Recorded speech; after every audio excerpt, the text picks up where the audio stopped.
Dito kami ngayon sa Xiaolong Ramen. So, try namin kakain dito. Marami pang tao sa loob. So, dito ka muna maghintay. So, ayan po ang kalsada. So, ngayon, gabi na po. So, try namin kakain dito. Ayan po ang aming motor.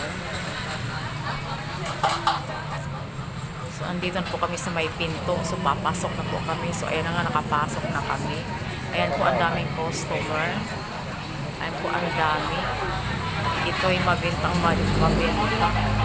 Linggo kasi ngayon. So, ayan po si Mr. Tumayon at kumuha ng o-order na siya.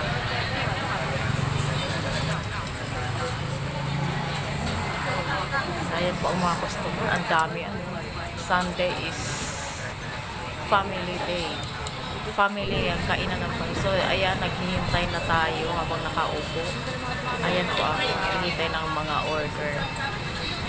Nakaupo po kami sa aming table. Ayan po kanilang condiments.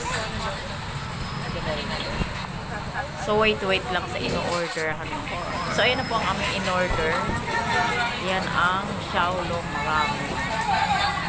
So, first time namin kumain dito. So, hanggang dito na lang nagtatapos sa video.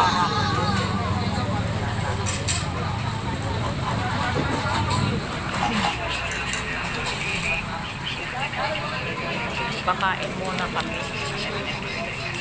May chopstick. Sarap yung ano.